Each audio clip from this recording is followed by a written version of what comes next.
ये है बोलते पन्ने और आप सुन रहे हैं आज के अखबार, ताकि आप जान पाएं स्याही से रंगे पन्नों में छपी खबरों का सच।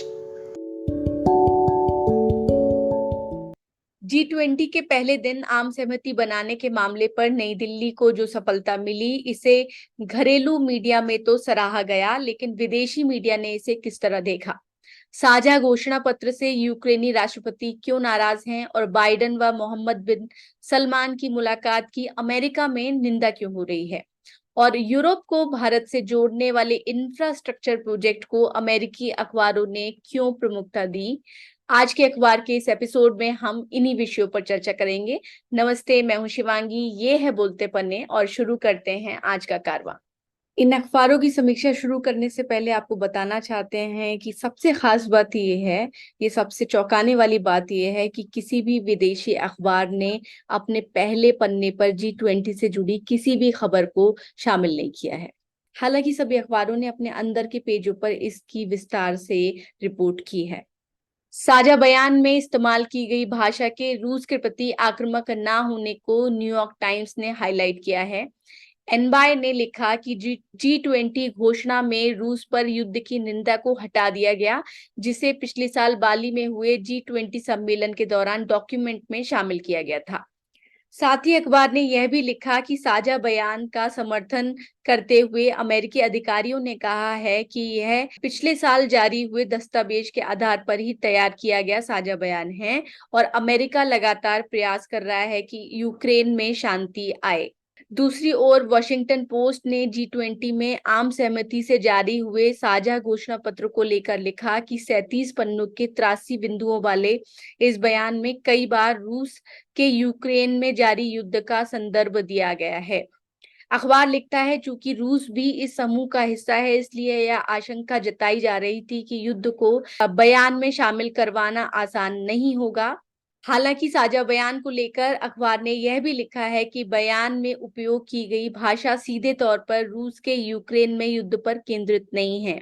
इसके अलावा अखबार ने यूक्रेनी राष्ट्रपति जेलेंस्की के फेसबुक पोस्ट का जिक्र करते हुए साझा बयान से उनकी नाराजगी के बारे में लिखा है।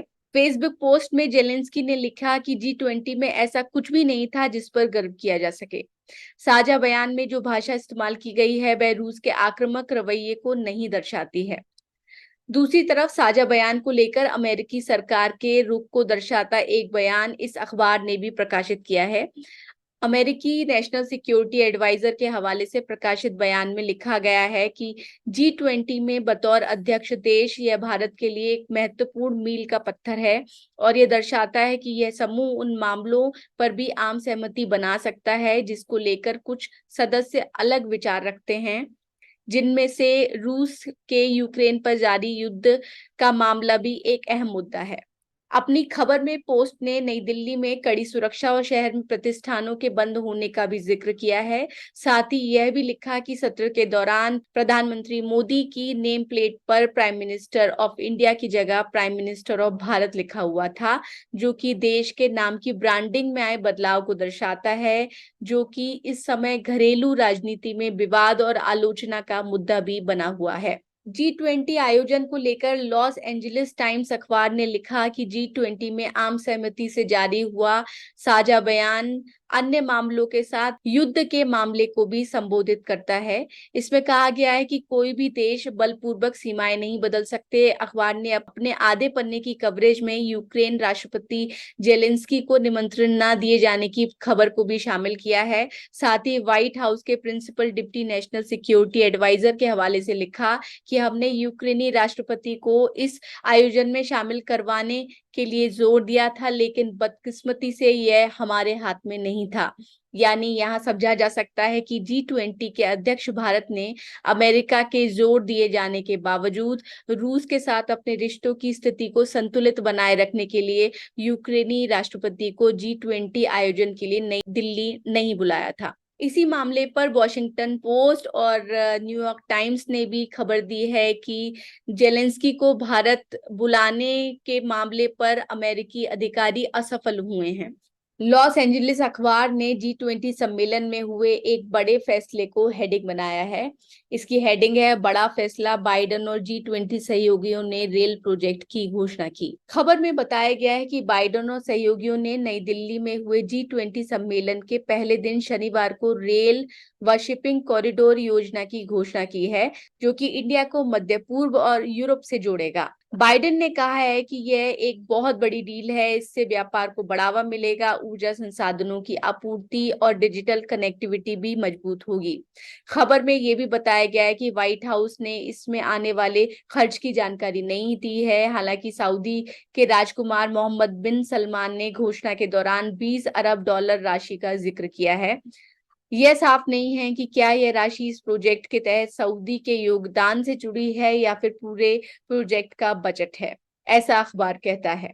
अखबार ने राष्ट्रपति बाइडेन के वैश्विक आधारभूत संरचना और ऊर्जा सुरक्षा प्रमुख के हवाले से लिखा है कि अगले 2 महीने में इस प्रोजेक्ट से जुड़ी वर्किंग ग्रुप की टीम मिलकर एक टाइमलाइन निर्धारित करेगी और इसके पहले चरण में उन जगहों का चुनाव किया जाएगा जहां निवेश की आवश्यकता है और जहां से देशों में कनेक्टिविटी की जा सकती है। इसी खबर को द वॉशिंगटन पोस्ट ने विस्तृत रूप से छापा है, जिसमें यह भी जोड़ा गया है कि रेल और शिपिंग कनेक्टिविटी प्रोजेक्ट चीन के लिए एक जवाब हो सकता है, जो कि कई साल से पूरी दुनिया में बड़े इंफ्रास्ट्रक्चर प्रोजेक्ट में निवेश कर रहा है। इस प्रोजेक्ट के लिए अभी जो घोषणा हुई है उसमें अमेरिका, भारत, सऊदी अरब, जॉर्डन, इजराइल, यूएई और यूरोपीय संघ शामिल हैं।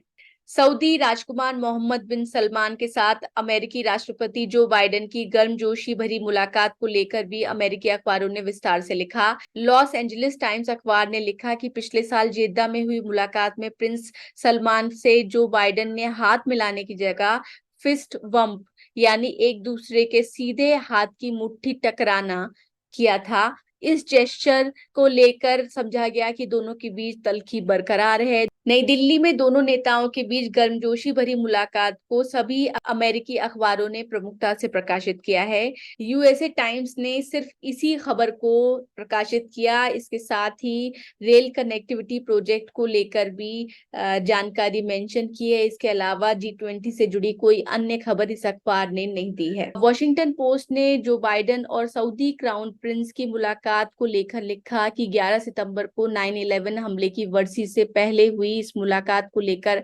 अमेरिका के उन लोगों में नाराजगी है जिन्होंने इस आतंकी हमले में अपनों को खोया था। बता दें, विमान हाईजैक करने में शामिल कुछ आतंकी सऊदी नागरिक थे।